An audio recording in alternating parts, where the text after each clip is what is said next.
Story 1. The Bell Witch Curse. Before we dive into tonight's terrifying tale, make sure to hit that subscribe button and give this video a thumbs up. It really helps us bring you more spine-chilling stories every single week. And drop a comment below telling us where in the world you're watching from and what time it is on your end. You never know. Someone might be listening at the exact same moment you are, feeling the exact same chill crawling down their spine. Tonight, we travel back more than 200 years to a quiet stretch of farmland in Tennessee, a place where dark legends were born and where a presence, unseen but not unheard, terrorized an entire family and left a mark on American history that has never faded. This is the true and terrifying tale of the Bell Witch Curse. The calm before the haunting. The year was 1817. The Bell family lived on a peaceful farm in Red River, Tennessee, a small, tight-knit community where everyone knew one another. John Bell, the father, was a well-respected man, hard-working and devoted to his wife and children. Life was simple, predictable, safe, but that safety was about to shatter. It began subtly. John Bell noticed strange animals lurking at the edge of his property, creatures he couldn't quite identify. At night, he heard odd scratching sounds on the walls outside the house. He dismissed them as foxes or raccoons, but as the nights passed, the noises grew louder and closer. Soon the family began to hear whispers, soft, chilling words they couldn't quite make out, as if someone was speaking directly into their ears, yet no one was there. The Bell children woke screaming from nightmares they couldn't explain. Furniture began to move on its own. Objects fell from shelves, and sometimes the entire house would shake as if gripped by a violent storm, though the skies outside were perfectly clear. The entity reveals itself. At first, John Bell told no one. He feared the ridicule of his neighbors, but as the attacks grew bolder, there was no hiding it. One night, the whispering turned into clear speech. The voice identified itself as Kate, claiming to be the spirit of a woman who had died under mysterious circumstances. Kate declared that she hated John Bell and vowed to destroy him. The haunting escalated to terrifying levels. The family's youngest daughter, Betsy, was tormented the most. She would wake up covered in red marks as if unseen hands had struck her during the night. Sometimes Kate's voice would taunt Betsy, mocking her in the darkness. Neighbors began to hear the voice too, and they swore it spoke with intelligence, answering questions, even predicting future events. Word spread through the countryside. People flocked to the Bell farm, desperate to witness this supernatural terror for themselves, and they weren't disappointed. Many left the property pale and trembling, swearing they'd heard the voice or felt an icy, invisible touch. Even the president was afraid. The legend of the Bell Witch grew so widespread that it reached the ears of General Andrew Jackson, the future president of the United States. Fascinated and skeptical, Jackson traveled to the Bell farm with a group of men to investigate. But as they approached the property, their wagon suddenly froze in place. The horses refused to move, no matter how hard they were whipped or urged forward. Then a cold, disembodied voice rang out from the darkness. "Go back, General Jackson. This is no place for you." Terrified, Jackson and his men fled that very night, never to return. The curse reaches its peak.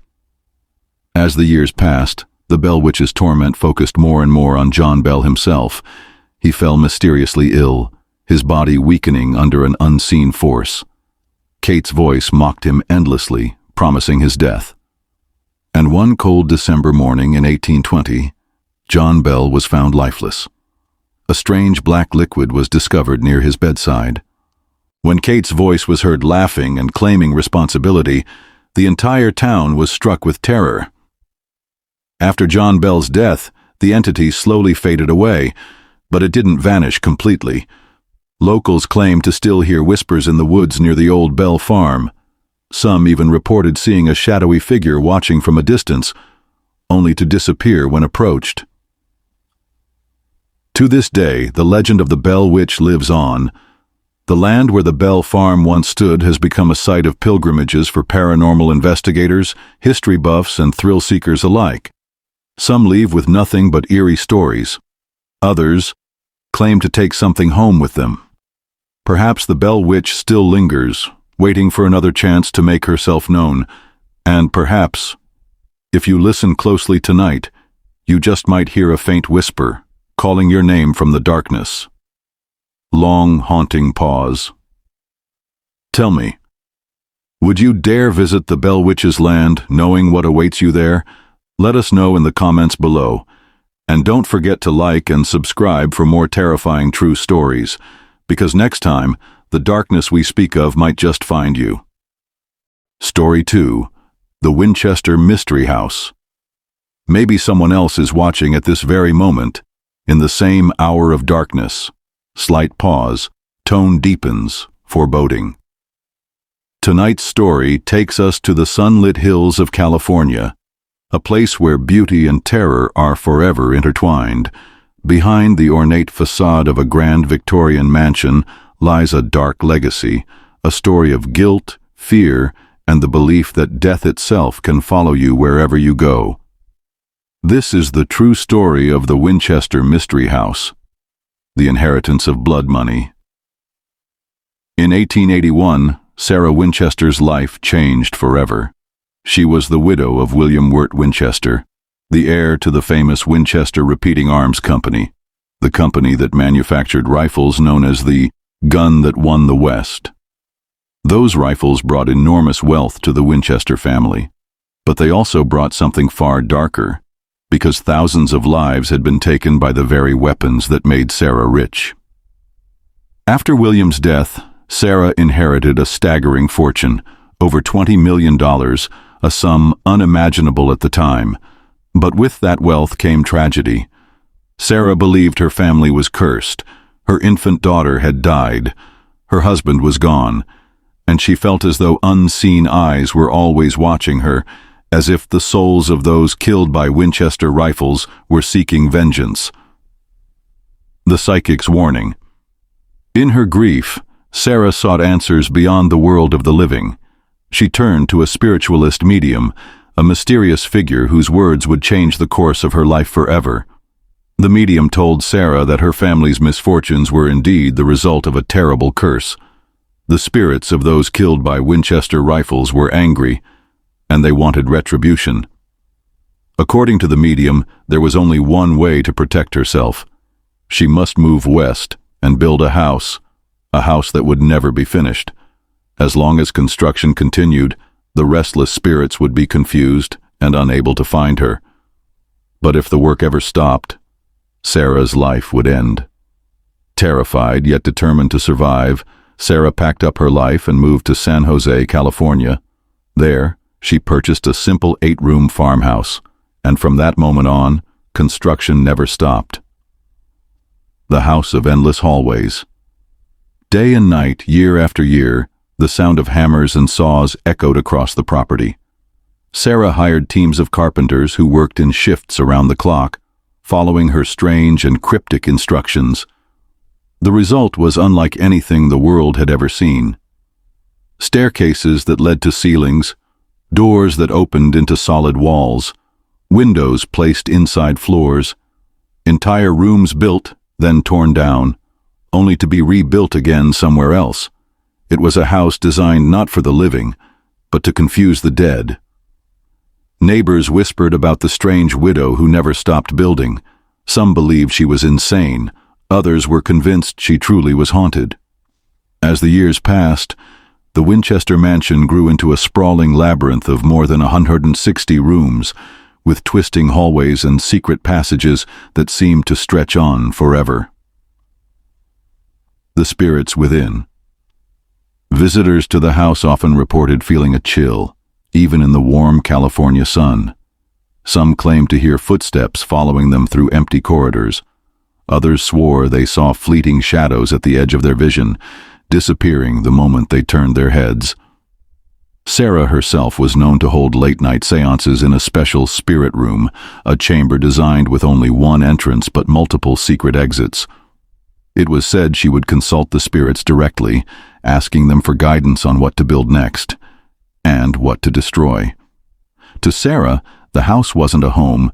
It was a prison for restless souls, a place where the spirits could wander endlessly, never finding their way to her. The night the work stopped. For 38 years, construction never ceased, but on September 5, 1922, the hammers finally fell silent. Sarah Winchester passed away peacefully in her sleep at the age of 83. The very next morning, all buildings stopped immediately. Workers simply dropped their tools and walked away, leaving half-built staircases and unfinished rooms frozen in time. It was as though the house itself had been holding its breath, and now it exhaled. But Sarah's death did not end the story. In the years that followed, countless visitors reported strange occurrences within the mansion, cold spots in certain rooms, disembodied voices calling out names, and the unmistakable sensation of being watched, even when completely alone. Today, the Winchester Mystery House is open to the public. Tour guides lead curious guests through its winding halls, showing off the bizarre architecture that made it world famous. But many who enter leave with more questions than answers. Some believe Sarah's paranoia was justified, that the spirits of those killed by Winchester rifles truly did haunt her. Others think it was simply the result of a brilliant but troubled mind. Whatever the truth may be, one thing is certain: the house has a presence, a heavy, unshakable energy that has never faded. As you listen to this story, imagine walking those endless halls at night, the lantern light flickering, your footsteps echoing off the walls, and then hearing another set of footsteps just behind you, though no one is there. Would you keep walking, or would you run, knowing that you might never find the way out? The Winchester Mystery House still stands today, a monument to fear, grief, and the unbreakable link between the living and the dead. Perhaps Sarah Winchester built it to trap the spirits, or perhaps she simply built a maze she could never escape herself. Tell us in the comments, would you dare spend a night inside the Winchester Mansion? And don't forget to like and subscribe for more terrifying true stories, because the next tale we share might just follow you home. Story 3. The Cursed Dybbuk Box. A real-life haunted object with origins in Jewish folklore.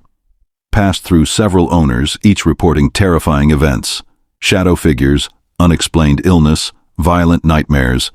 It became so infamous it inspired the Hollywood movie The Possession. This story blends ancient legend with modern terror, making it perfect for both US and European audiences. Completely monetization safe, no gore, just eerie tension and mystery. The Cursed Dybbuk Box. Before we begin tonight's final tale, take a second to hit that subscribe button and give this video a thumbs up. Your support helps us bring you more spine-tingling stories every single week. And while you're at it, leave a comment below telling us where you're watching from. Maybe you're sitting in the dark right now, unaware that someone halfway across the world is watching with you at this very moment. Pause. Tone deepens, unsettling. Some objects are just objects. They sit on a shelf, gathering dust, nothing more than lifeless wood or metal. But every so often an object is born out of pain, hatred, or grief so powerful that it becomes something far more sinister. Tonight's story is about one such object, a small wooden wine cabinet that carries with it an ancient curse. A curse so dark that those who have touched it claim their lives were never the same again. This is the terrifying true legend of the Dybbuk Box. The legend of the Dybbuk. To understand this story, we must first go back hundreds of years to the world of Jewish folklore. In these ancient tales, there is a spirit known as a Dybbuk, a restless, malicious soul that clings to the living, bringing misfortune, sickness, and even death. The only way to trap such a spirit is to seal it inside a container, locking it away so it can no longer roam freely. But if that container is ever opened, the Dybbuk is released, free to torment whoever unleashed it. For centuries, stories of Dybbuk spirits remained just that, stories told in whispers around firelight, until, one day, someone claimed to have found proof that the legend was real. The estate sale discovery. In the year 2001, a man named Kevin Mannis was browsing an estate sale in Portland, Oregon. Among the antiques and old furniture, he came across a curious wooden wine cabinet. It was small, delicately carved, and clearly very old. When Kevin asked about it, the seller, an elderly woman, reacted strangely. She told him the cabinet had belonged to her grandmother, a Holocaust survivor who had fled Poland during World War II. According to the woman, her grandmother believed the box was haunted. She kept it sealed, never allowing anyone to open it.